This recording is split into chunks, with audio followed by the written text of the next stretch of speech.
मानवी अपनी माँ शोभा, पापा राजेश, भाई कुणाल और भाभी नेहल के साथ रहती है। और अब उसकी शादी की उम्र हो चली थी। ऐसे ही एक रोज, ये क्या है माँ, आपने मेरे लिए ये कैसा लड़का चुना है? लगता है आपने इसकी शक्ल गौर से नहीं देखी। ना बाबा ना, मैं इस लड़के को मिलना तो क्या, इसकी शक्ल भी नहीं देखना चाहती। पगला गई है क्या तू? और ये शक्ल वक्ल क्या देख रही है? लड़का सरकारी नौकरी वाला है, तो इससे अच्छा रिश्ता और कोई नहीं होगा। हाँ मनवी बेटा, घर वालों का भी कारोबार है, इतना सब अच्छा है, तो सूरत में क्या रखा है? इंसान की सीरत अच्छी होनी चाहिए और तू वहां जाकर खुश रहेगी। नहीं पापा, मैं तो इसे देखकर ही खुश नहीं हूँ, तो वहां उसके पास जाकर क्या खा खुश रहूंगी मैं? प्लीज माँ पापा, मुझे अपनी मर्जी का ही लड़का देखने दीजिए, क्योंकि शादी आप दोनों को नहीं, मुझे करनी है। अच्छा ठीक है बाबा, जिसमें तेरी खुशी है वही कर, बस गलत राह पर मत जाना। बिल्कुल पापा, मैं सही राह पर चलकर ही सही लड़का चुनूंगी। फिर कुछ दिनों के बाद मानवी के लिए एक बड़े घर से रिश्ता आता है और उसकी खुशी का कोई ठिकाना ही नहीं रहता। वाह, आपको पता है भाभी, आज तो मैं बहुत खुश हूँ, क्योंकि मैं बड़े बंगले की बहुरानी बनूंगी। उन लोगों की दो बड़ी बड़ी फैक्ट्रीज हैं, दो मर्सिडीज भी हैं और कई सारी प्रॉपर्टीज, और अलग अलग जगह में इन्वेस्टर्स है वो। है ना एकदम कमाल? क्या बात है मानवी, चलो अच्छा है, मैं तुम्हारे लिए बहुत खुश हूँ। देख बेटा, अब इतने अच्छे घर से रिश्ता आया है, तो वहां पर जरा सही से रहना, वरना पता चले कि अपने ऊट पटांग हरकतों से तूने अपनी इज्जत गवा दी। ना बाबा ना, अब तो मैं एकदम सही से ही रहूंगी। उनके सामने हमारी इज्जत जरा भी कम नहीं दिखनी चाहिए। भाभी और माँ, हमारा घर बहुत मैला है, बिखरा हुआ भी लग रहा है। एक काम कीजिए ना, प्लीज इसकी साफ सफाई कर दीजिए और एकदम शीश महल की तरह चमका दीजिए हमारे घर को। उन लोगों को इम्प्रेस करने का हमें एक भी मौका नहीं छोड़ना। अच्छा, और कुछ मैडम? और तो कुछ भी नहीं माँ, वैसे मैं भी आप लोगों की मदद कर देती, लेकिन मुझे आज दिन भर पार्लर में जाना होगा। अब मुझे तो कल एकदम हीरोइन की तरह दिखना है ना, इसीलिए मुझे 2,000 रुपये चाहिए। प्लीज दीजिए ना माँ। क्या कहा? 2,000? हाँ माँ, 20,000 थोड़ी ना कहा है मैंने, सिर्फ 2,000 ही तो कहा है। तो इतना ओवर रिएक्ट क्यों कर रही हो आप? अब पार्लर में जाऊंगी तो उतना ही खर्चा होगा ना। प्लीज माँ, आप भी यही चाहती हो ना कि मैं उस बड़े बंगले की बहू बनूं, इसीलिए प्लीज दे दो ना माँ। आप रहने दीजिए माँ जी, मैं दे देती हूँ इसे पैसे। 1 मिनट रुको हाँ मानवी, अभी लाती हूँ मैं, अलमारी में रखे हैं ना। ठीक है भाभी, थैंक यू सो मच। फिर नेहल मानवी को पैसे देती है, जिसके बाद वो पार्लर में जाकर आईब्रो से लेकर फेशियल तक सब कुछ कराती है। और वहीं दूसरी तरफ शोभा और नेहल दोनों दिन भर घर में मेहनत करके पूरे घर की सफाई करती हैं। फिर अगले दिन जब लड़के वालों में से लड़का चिराग और उसकी मां नलिनी आती है, तभी शोभा बहन, मानवी तो हमें बहुत अच्छी लगी, आप सबका स्वभाव, ये घर, सब अच्छा है, और हमें क्या चाहिए? और सबसे खास बात, मेरे चिराग को आपकी मानवी बहुत पसंद आई है। अब आप अपनी तरफ से फैसला बताइए। आपका फैसला सुनकर तो मुझे बहुत खुशी हुई। हमारी तरफ से भी हाँ ही है। मेरी मानवी को भी आपका चिराग बहुत पसंद आया है, तो फिर ये रिश्ता पक्का समझे ना? हाँ हाँ बिल्कुल, हमें पूरी तरह यकीन हो चुका है कि आपकी बेटी में वो सभी गुण हैं जो एक बड़े घर की बहुरानी में होनी चाहिए। तो बताओ बेटा, करोगी ना अपने बहू होने का फर्ज ठीक से पार, या फिर यहाँ पर तुम बस दिखावा कर रही हो? अरे नहीं आंटी जी, ऐसा कुछ भी नहीं है, मैं सच्चे दिल से अपना बहू होने का फर्ज जरूर निभाऊंगी। आप एकदम बेफिक्र रहिए। अरे चिंता मत करो बाबा, मैं तो बस मजाक कर रही थी, लेकिन तुम्हारे तो पल में पसीने छूट गए। मानवी और चिराग की शादी की डेट फिक्स हो जाती है, लेकिन अब सभी शादी की तैयारियों के लिए चिंतित हो जाते हैं। हाँ, मैं मानता हूँ कि हम या चिराग का परिवार दहेज का समर्थन नहीं करता है, लेकिन फिर भी हमें अपनी तरफ से भी दूल्हे के लिए महंगे तोहफे देने होंगे। ऑब्वियसली देने ही होंगे पापा। चिराग के घर वालों ने कितना सब प्लान किया है, तो हमें भी सब कुछ एकदम हाई लेवल टाइप ही करना होगा ना। और प्लीज, आप सबसे रिक्वेस्ट है, हमारी नाक कटनी नहीं चाहिए। शादी में सब कुछ एक नंबर होना चाहिए। हमारे कपड़ों से लेकर हमारी तरफ से दिए गए हर एक छोटे से छोटा तोहफा, उसमें भी एकदम लग्जरी होनी चाहिए। ये पहला और आखिरी मौका है जब हम लोग उनकी नजरों में अच्छे बन सकते हैं। उनका कोई भी परिवार हमारे मिडिल क्लास परिवार को नाम नहीं रखना चाहिए। ऐसा ही बर्ताव चाहिए हमारा। समझ रहे हो ना आप सब लोग? अरे हम सब समझ रहे हैं बेटा, लेकिन इन सब के लिए हमारा बजट भी तो उतना होना चाहिए ना। तेरे पापा ने तेरी शादी के लिए ढेर सारे पैसे जमाए थे, लेकिन पिछले साल ही मेरा ऑपरेशन हुआ और वो बचाए हुए सारे पैसे खर्च हो गए। इसीलिए मुझे तो अब बड़ी चिंता हो रही है। प्लीज माँ, ऐसी टेंशन वाली बातें करके मुझे और टेंशन मत दिलाओ। कितनी मुश्किल से मेरे बन नसीब का ताला खुला है और मैं चिराग के अलावा और किसी से भी शादी बिल्कुल नहीं करूंगी। चिंता मत करो मानवी, मेरी माँ कहती है, शादी करते समय और घर बनाते समय खुद भगवान जी किसी ना किसी रूप में आकर हमारी मदद करते हैं। इसलिए सब कुछ अच्छा ही होगा। ठीक वैसा है जैसे कि तुम चाहती हो। एक काम करता हूँ, मैं अपनी गाड़ी बेच देता हूँ, उससे अच्छे पैसे मिल जाएंगे। और रही बात मेरे ऑफिस जाने की, तो मैं बस या ऑटो में ट्रैवल कर लिया करूंगा। उतनी ही मेरी एक्सरसाइज भी हो जाया करेगी। नहीं बेटा, तेरे ऑफिस जाने के लिए तुझे 2 ट्रेन बदलनी होंगी और बस के लिए तो घंटों तक इंतजार करना होगा तुझे। और ऑटो से तू रोजाना सफर कैसे करेगा? उसका भाड़ा तो कितना ज्यादा है। और घर में केवल एक वही गाड़ी है, तो उसे बिल्कुल मत बेचना। तो फिर पैसे कहाँ से आएंगे पापा? मेरी पीएफ से पैसे निकाल कर भी उतने पैसे नहीं बन पाएंगे। एक काम करते हैं, मेरे पास बहुत सारे गहने पड़े हैं, अब शादी में आप लोगों ने दिए हैं और मेरे माँ पापा ने भी मुझे बहुत सारे गहने दिए हैं, तो उन गहनों को गिरवी रख देते हैं। क्यों, सही रहेगा ना ये? हाँ हाँ, एकदम सही रहेगा। आप जाओ भाभी, रख कर आ जाओ अपने सारे गहने गिरवी। नहीं मानवी, उन गहनों में कुछ गहने खानदानी भी हैं। और तू चिंता मत कर, हम लोग कोई और रास्ता जरूर निकाल लेंगे और हम लोन भी तो ले सकते हैं ना। लेकिन देखिए, आप सभी लोग इस विषय में दिल से नहीं बल्कि दिमाग से काम कीजिए। ये घड़ी भावनाओं को महत्व देने की नहीं, बल्कि इस मौके को महत्व देने की है। मानवी की शादी बार बार नहीं होगी, इसलिए मैं अपनी गाड़ी बेच देता हूँ। नई गाड़ी बाद में ली जाएगी ना, ईएमआई पर ले लूंगा, फिर आराम से किश्तें भरते बैठूंगा। और रही बात नेहल के गहनों की, तो वो भी गिरवी रखे जा सकते हैं, फिर बाद में हम उन्हें छुड़वा लेंगे ना। और पापा, आप भी अपनी दुकान बेच सकते हो। वैसे भी वो ऐसा ही पड़ा है, कोई वहां रहता तो अलग बात होती, रेंट तो आता रहता। शायद कुणाल सही कह रहा है शोभा, ये सब बाद में ठीक किया जा सकता है, लेकिन फिलहाल हमें पैसों की सबसे अधिक जरूरत है। और तुम्हारे पास अभी जितने भी गहने पड़े हैं, उनमें से आधे गहने तुम और नेहल शादी में पहन लेना और आधे गहने हम गिरवी रख सकते हैं। ठीक है, फिर अगर आपको यही सही लगता है तो यही करते हैं। बाकी अगर कुछ कम पड़ गया तो मैं मेरे दोस्तों में से किसी से भी मदद मांग लूंगा।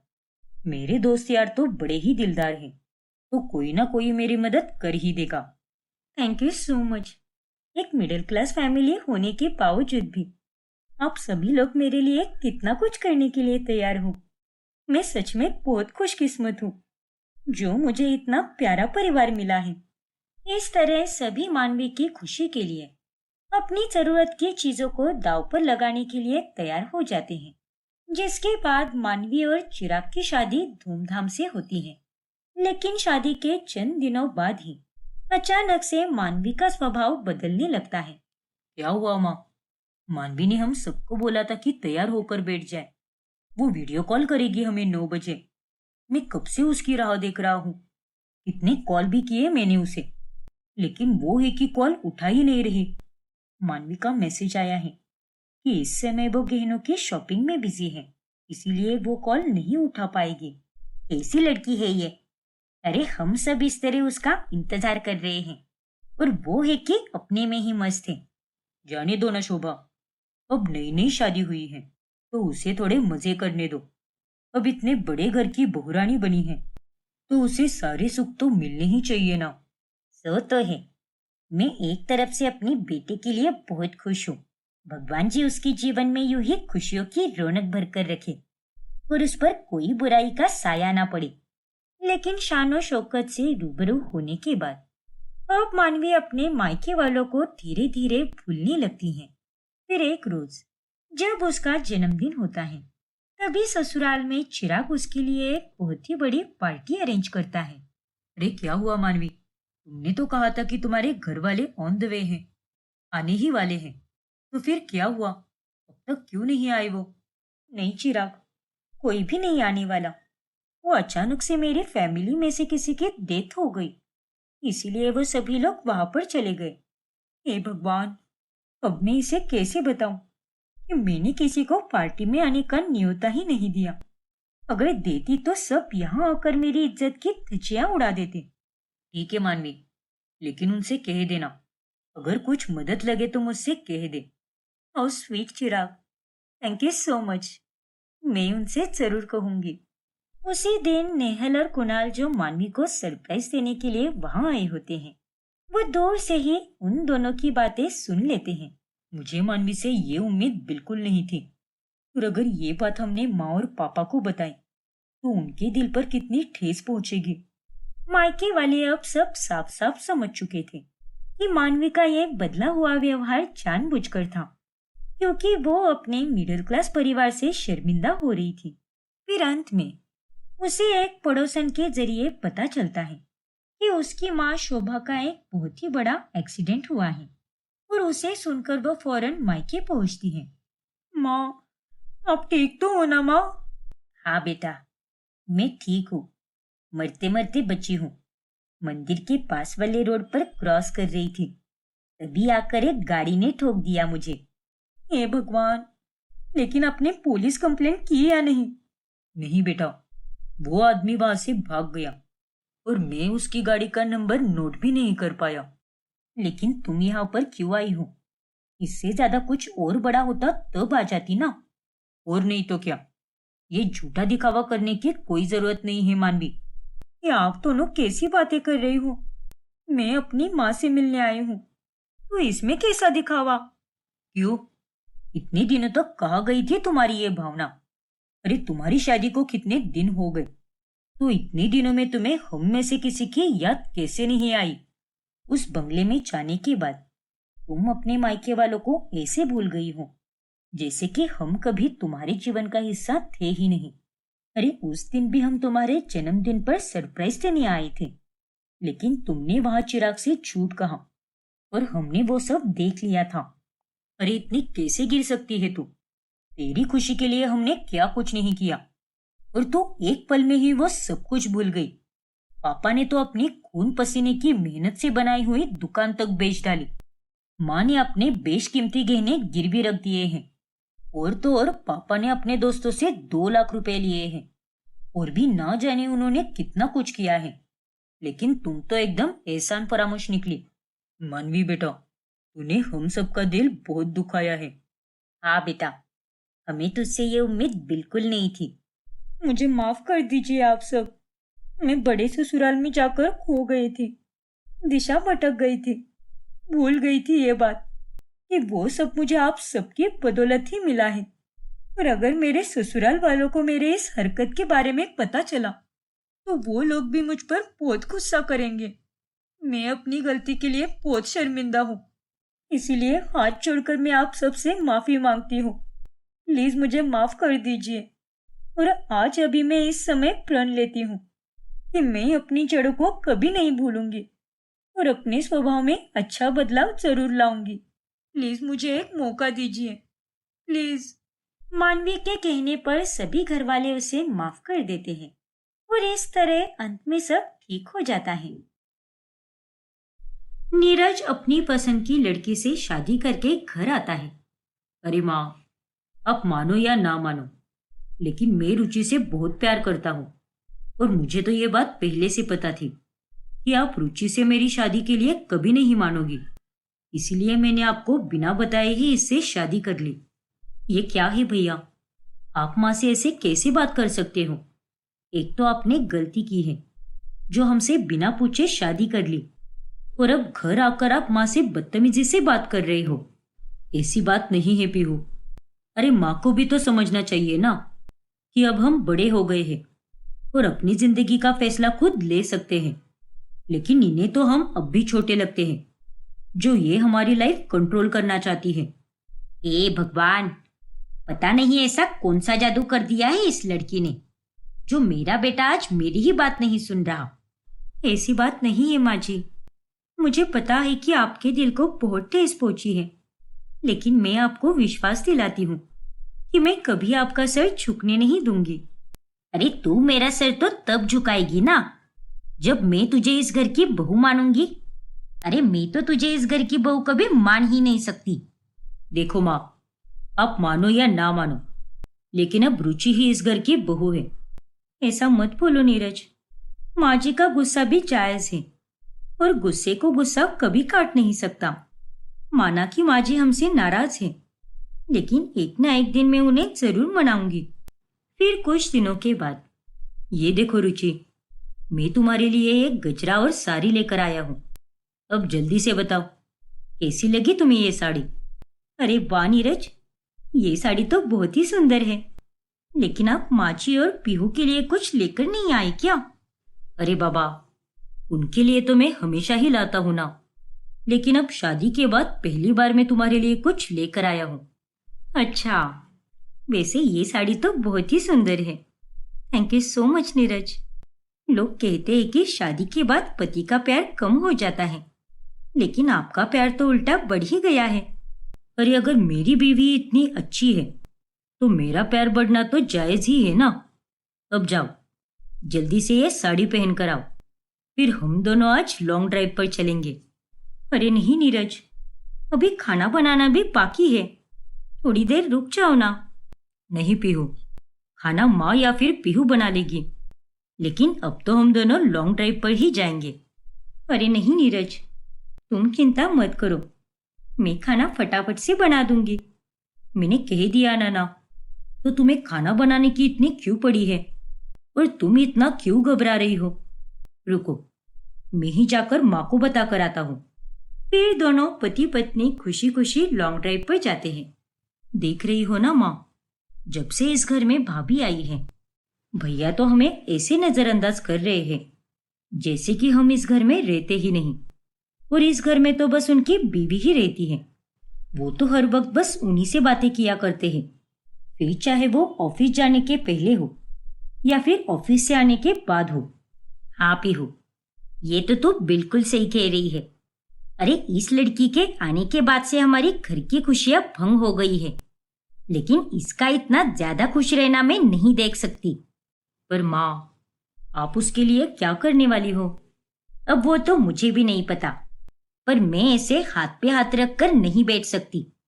कुछ ना कुछ तो करना ही पड़ेगा मुझे। फिर कुछ दिनों के बाद जब रुचि काम कर रही होती है, तभी हे भगवान, इतनी देर हो गई है, लेकिन ये लाइट तो अब तक नहीं आई। एक बार माँ जी से बात करती हूँ। फिर रुचि अपनी सास के पास जाती है। अरे माँ जी, आप दोनों कहीं बाहर जा रहे हो क्या? हाँ, वो लाइट नहीं है ना, तो हम दोनों पड़ोसियों के घर जा रहे हैं और वहीं पर आराम से बैठेंगे, क्योंकि यहाँ पर तो बैठना दुश्वार हो गया है। ठीक है माँ जी, एक काम करती हूँ, मैं भी आपके साथ चलती हूँ। और सच कहूँ तो मुझे भी यहाँ पर बहुत गर्मी हो रही है। नहीं नहीं, कहीं नहीं जाएगी तू।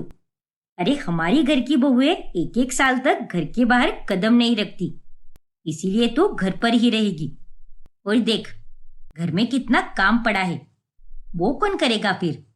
लेकिन माँ जी, अभी तो घर में लाइट भी नहीं है, तो फिर मैं ये सारे काम कैसे करूंगी? वो सब मुझे नहीं पता, लेकिन उस दिन तो तू कह रही थी ना कि तू मेरा सर झुकने का एक मौका भी नहीं देगी। तो अब क्या हुआ? चुपचाप घर के काम कर। ठीक है माँ जी, कोई बात नहीं, आप जाइए, मैं कर लूंगी काम। अब आएगा मजा। हम दोनों तो वहां मस्त मजे करेंगे और बहू इतनी गर्मी में काम करेगी। ऐसे ही कई दिन निकल जाते हैं।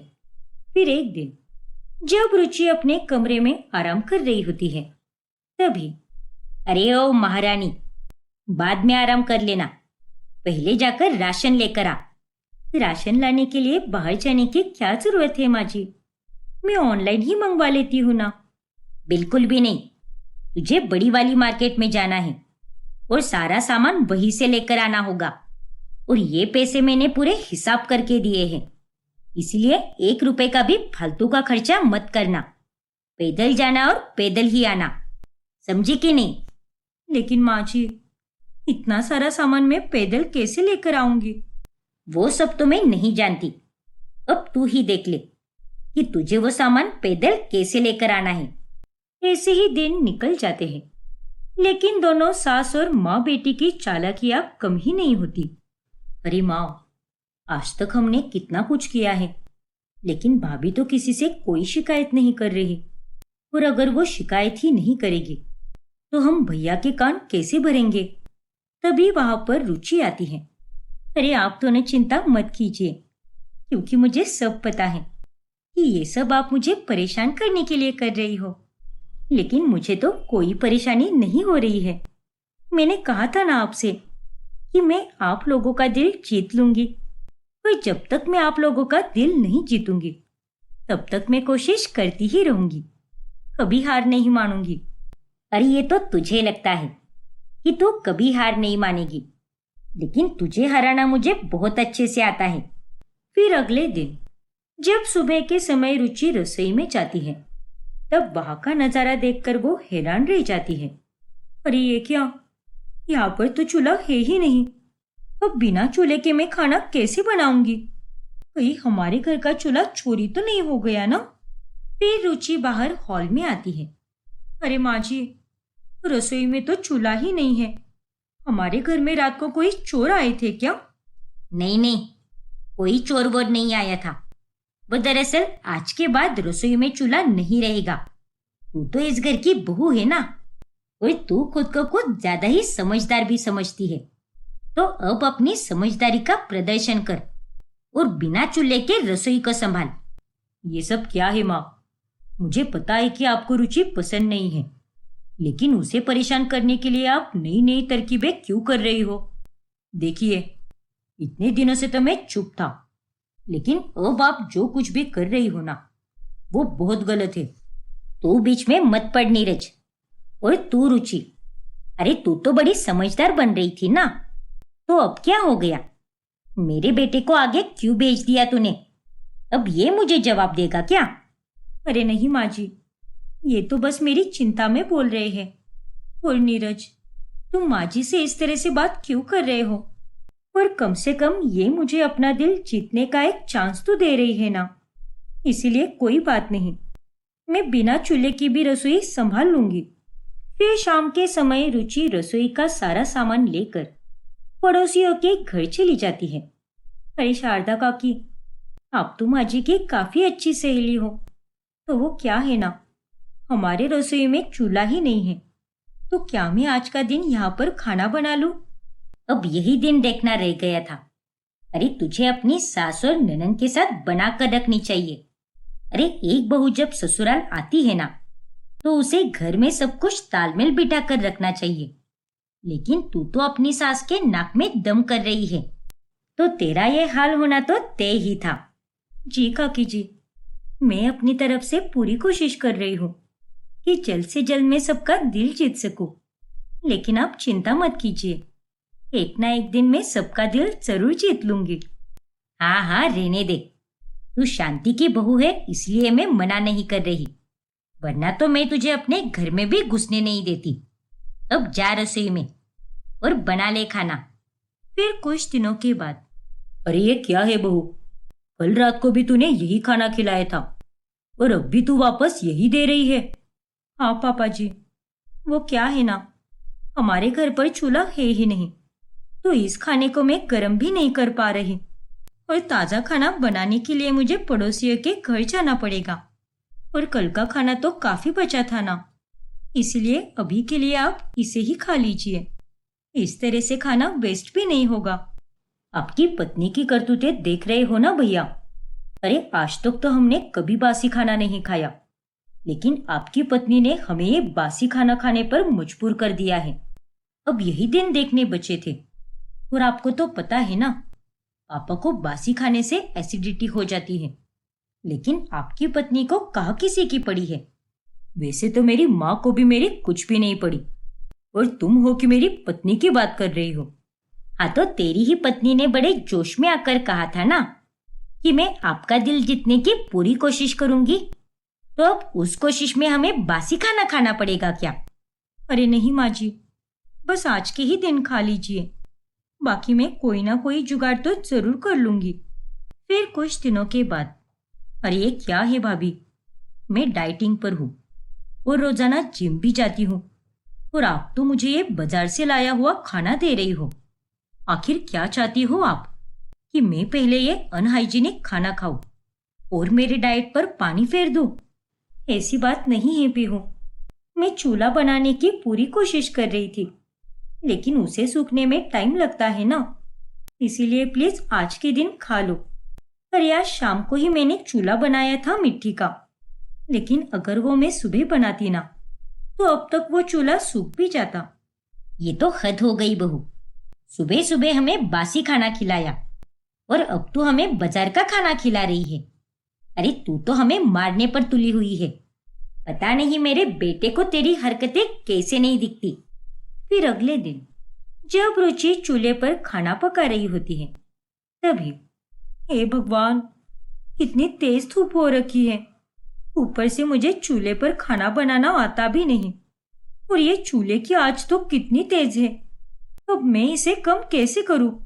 जैसे तैसे रुचि खाना बनाकर सबको देती है। अरे ये सब क्या है बहू, आधा खाना तो कच्चा दिख रहा है और ये रोटियां तो जली हुई लग रही है। वाह पापा, आपको कच्चा खाना और जली हुई रोटियां अच्छे से दिख रही है, लेकिन रुचि के हाथों पर जले हुए निशान नहीं दिख रहे क्या आपको? वो मुझे चूल्हे पर खाना बनाना नहीं आता, लेकिन धीरे धीरे मैं सीख जाऊंगी। अब क्या ही बोलूं मैं इसमें। अभी भी मेरे बेटे को अगर अक्ल आ जाए ना, तो मैं भगवान को लड्डू चढ़ा दूं। ये तो मैं भी बोल सकता हूं ना माँ, कि अगर मेरी माँ को थोड़ी भी अक्ल आ जाए ना, तो मैं भी भगवान को लड्डू चढ़ा दूं। अरे मेरी पत्नी की तकलीफ दिखती नहीं क्या आप लोगों को? फिर कुछ दिनों के बाद रुचि की हालत काफी ज्यादा खराब होती है, और वो बेचारी उसी हालत में भी सबको खाना परोसती है। अरे ये क्या है बहू, इतने दिनों से मैं बिल्कुल चुप था। बिना चूल्हे की रसोई है, ये सोचकर मैं कुछ भी नहीं बोल रहा था, लेकिन तू तो फिर से हमें बासी खाना परोस रही है। अरे ऐसे तो मेरी तबीयत खराब हो जाएगी, थोड़ा तो मेरा ख्याल रख। बस पापा जी, अब मैं हार गई। मैंने बहुत कोशिश की माँ जी का दिल जीतने की, इतनी कठिनाइयां होकर भी। बिना चूल्हे की रसोई में मैंने 1 महीने तक खाना बनाया, लेकिन मेरी मेहनत तो किसी को दिखती ही नहीं है। लो, इसके तो थोड़े ही दिनों में पसीने छूटने लगे। बस करो माँ, सारी गलती आप ही की है। और जिस घर में मेरी पत्नी का इतना अपमान किया जाता है और उसकी हालत खराब होने के बाद भी उसके जख्मों पर नमक छिड़का जाता है, उस घर में मैं बिल्कुल भी नहीं रह सकता।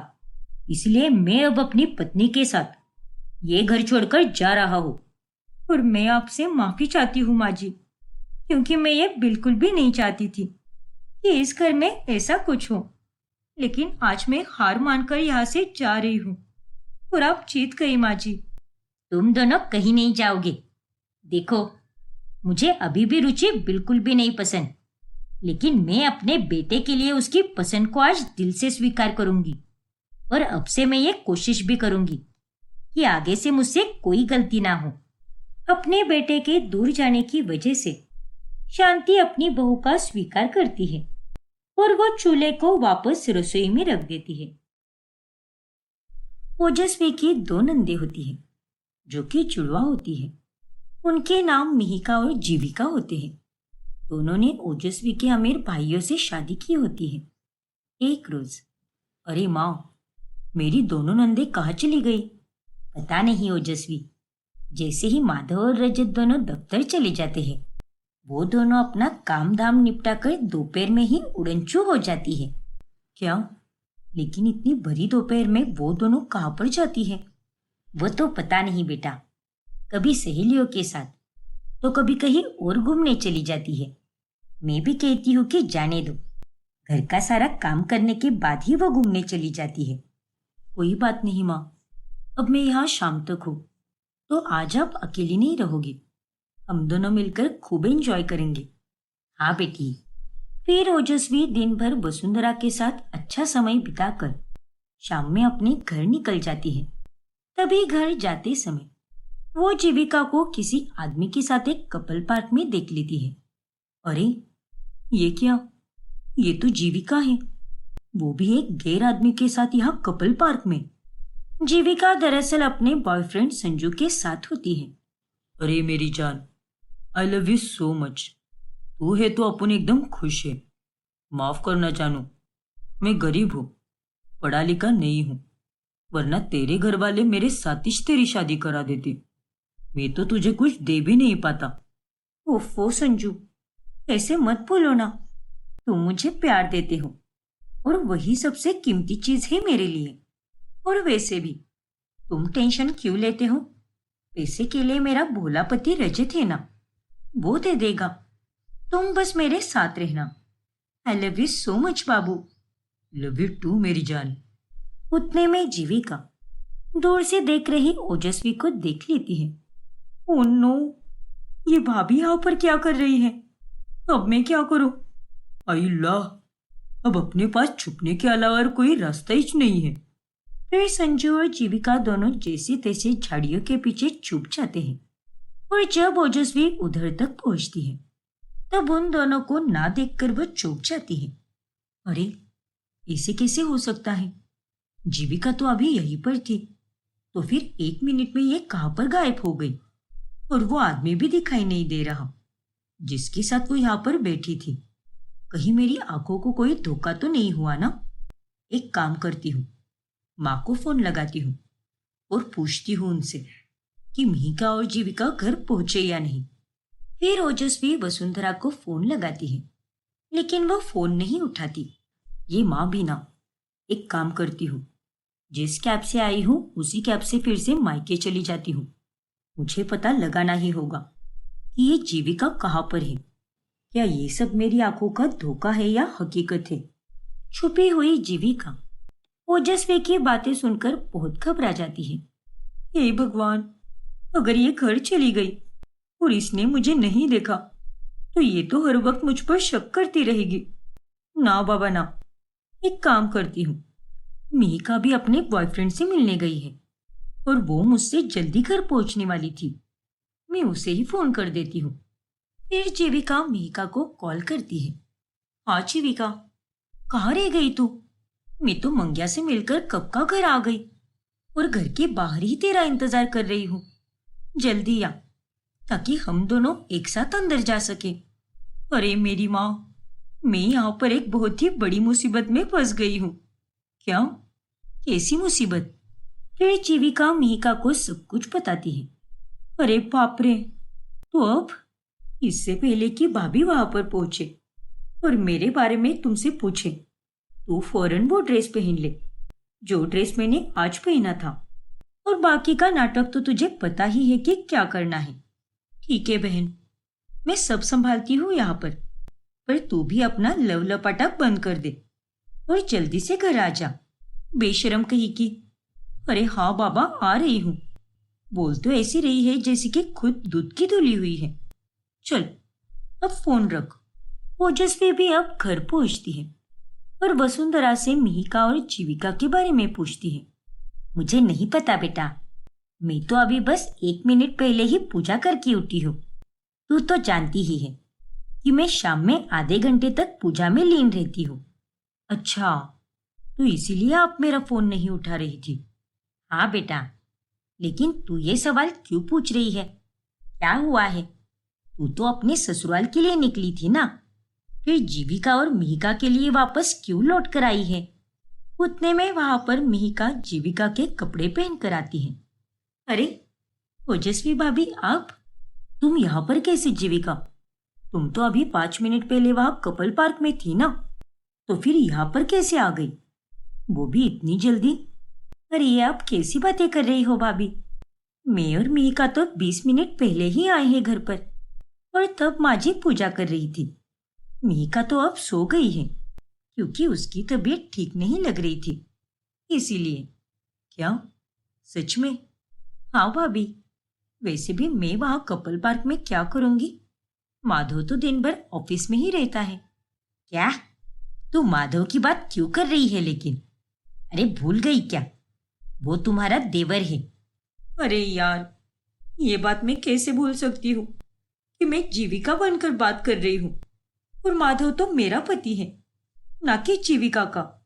माफी चाहती हूँ, मेरे कहने का मतलब रजत था, वो गलती से मुंह से निकल गया। अच्छा।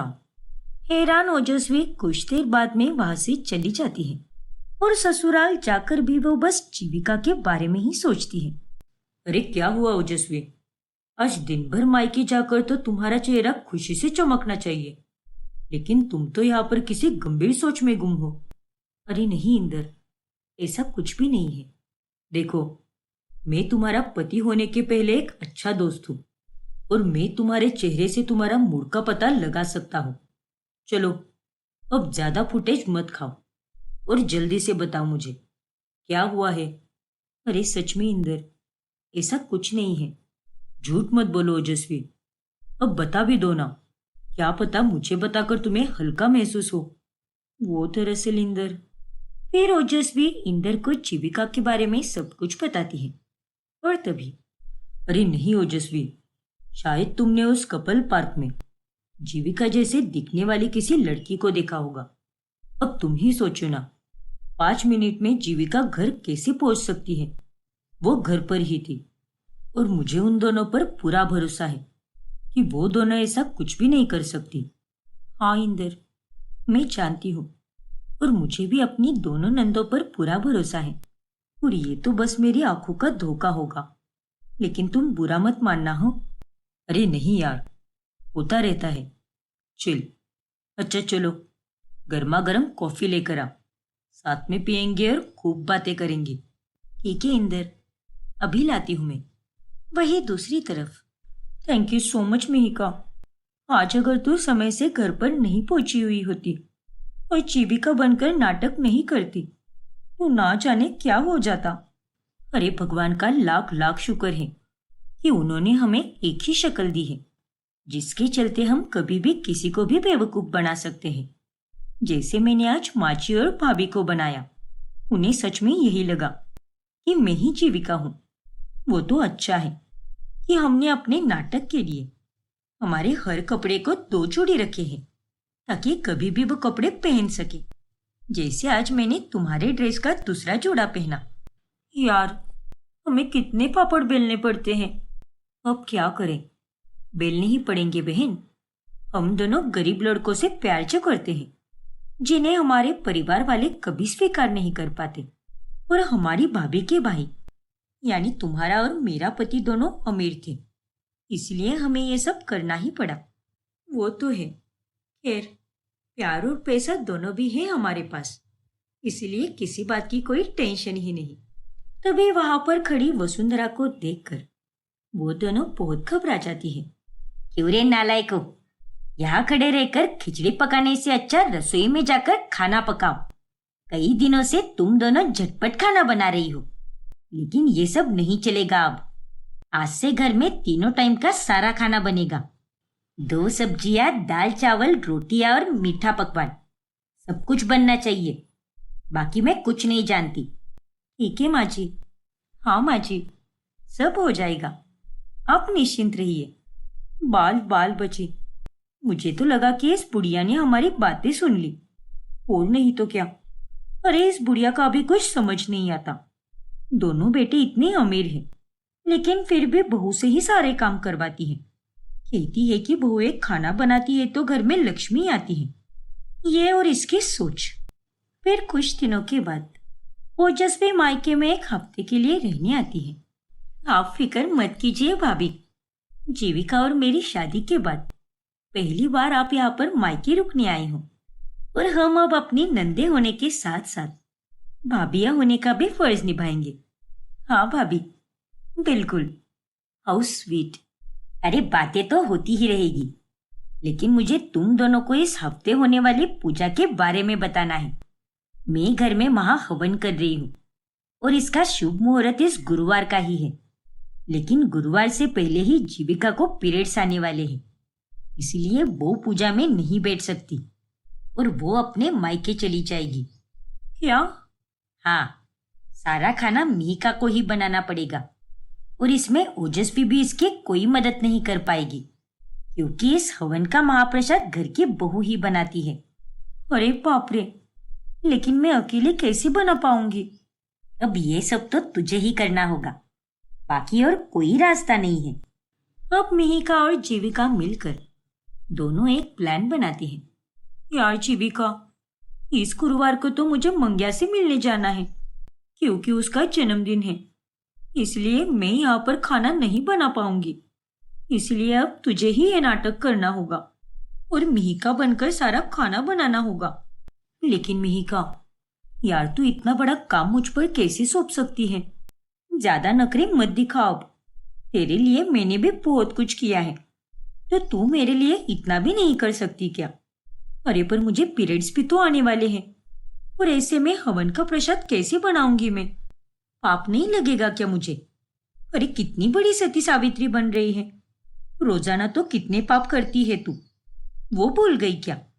चल अब दिमाग खराब मत कर मेरा। तुझे इस गुरुवार को मेरी जगह लेनी होगी और सारा काम करना होगा। सबको लगेगा कि तू ही मिहिका है और मैं मायके जाकर जीविका बनूंगी। माँ को भी पता नहीं चलेगा। माँ से कहूंगी कि दिन भर बाहर जा रही हो, और वैसे भी माँ इतना कुछ नहीं पूछने वाली। हे भगवान, ठीक है, अब ये तो करना ही पड़ेगा। लेकिन गुरुवार के एक दिन पहले अचानक से जीविका का पैर फिसल जाता है और उसे मोच आ जाती है। अरे यार, तुझे भी अपना पैर आज ही तुड़वाना था क्या? सत्यानाश हो तेरा। अरे अब मुझे कोई सपना आया था क्या कि मैं ऐसे गिरने वाली हूँ? लेकिन अब तू कल नाटक नहीं कर पाएगी, क्योंकि तुझे तो चलने भी नहीं आ रहा।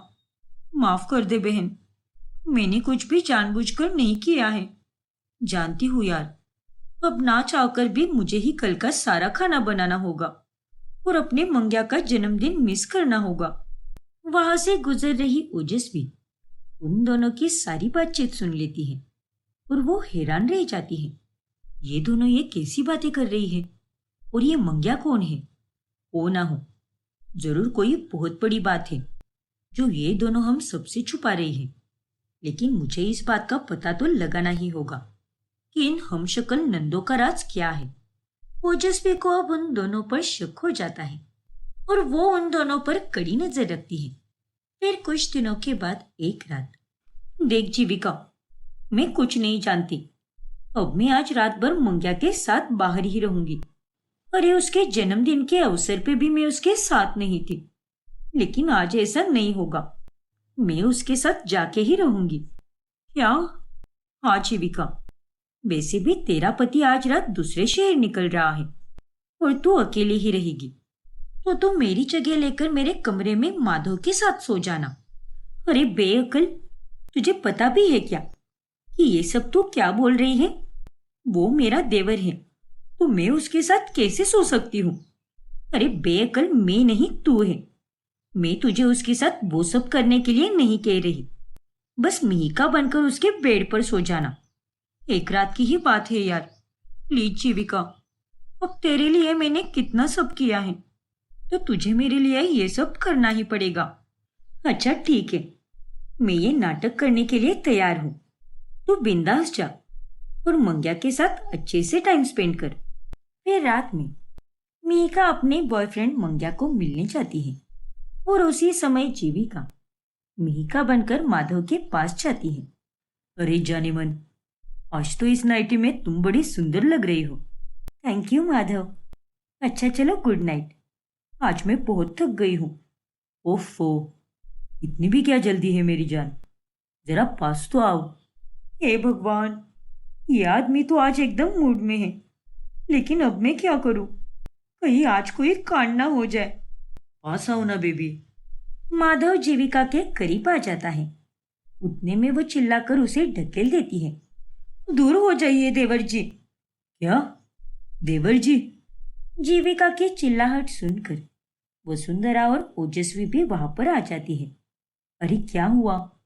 तू इतनी जोर से क्यों चिल्लाई मिहिका? और मिहिका, तुमने मुझे देवर जी क्यों कहा? क्या? जीविका, वो कहाँ पर है? रजत भाई तो दूसरे शहर गए हैं। मैंने अभी आते समय देखा है कि वो कमरा खाली है और वो घर पर भी नहीं है। एक मिनट माँ, अभी दूध का दूध और पानी का पानी हो जाएगा। अपना हाथ दिखाओ जरा। लेकिन क्यों भाभी? क्योंकि मुझे देखना है कि तुम्हारे हाथ पर तिल है या नहीं। मिहिका के हाथ पर तिल है, लेकिन जीविका के नहीं। अरे नहीं, आज तो मैं गई काम से। ओजस्वी अब जीविका का हाथ देखती है जिस पर तिल नहीं होता, और वो देखकर वो हैरान रह जाते हैं। इसका मतलब ये जीविका है, लेकिन तुम मिहिका बनकर इस कमरे में क्यों आई? अरे ऐसा क्या हो गया जो तुझे ये सब करना पड़ा? और मिहिका कहाँ पर है? जल्दी बता। एक काम कर जीविका, अभी के अभी मिहिका को वीडियो कॉल कर। क्या? हाँ, अभी के अभी वीडियो कॉल कर उसे। अब जीविका को ना चाहकर भी मिहिका को वीडियो कॉल करना ही पड़ता है, जिसमें वो और मंगिया दोनों एंजॉय कर रहे होते हैं। और ये देखकर सबके सामने मिहिका का पर्दाफाश हो जाता है। फिर बाद में जब मिहिका घर आती है, तब दोनों बहनों को खूब सुनाया जाता है और वो दोनों अपना सच कबूल करती है। हमें माफ कर दीजिए, लेकिन हमें गरीब लड़कों से प्यार था और हमें जीवन में पैसे भी चाहिए थे। इसीलिए हमने भाभी के दोनों भाइयों को अपना निशाना बनाकर उनसे शादी कर ली। हम दोनों हमेशा अपने जुड़वा होने का फायदा उठाते रहे। कभी मैं मिहिका की जगह लेती तो कभी वो मेरी जगह लेती। और भाभी, आपने उस शाम कपल पार्क में मुझे और मेरे बॉयफ्रेंड को ही देखा था। वो कोई आंखों का धोखा नहीं था। लेकिन मैं आपसे तहे दिल से माफी चाहती हूँ और हम दोनों वादा करते हैं कि आज के बाद हम दोनों अपने बॉयफ्रेंड से कभी नहीं मिलेंगे। हाँ, मैं भी आपसे वादा करती हूँ कि आज के बाद ऐसा कभी नहीं होगा। हमें तुम दोनों की कोई माफी नहीं चाहिए। तुम दोनों अब ना सिर्फ अपने ससुराल के बल्कि अपने मायके वालों के नजरों से भी गिर चुकी हो। निकल जाओ मेरे घर से। सुना नहीं क्या तुम दोनों ने? दफा हो जाओ, और हमारा अब तुम दोनों से कोई नाता नहीं है। अंत में सच सामने आने पर दोनों को ससुराल से निकाला जाता है और अंत में वो दोनों पछताती रहती है।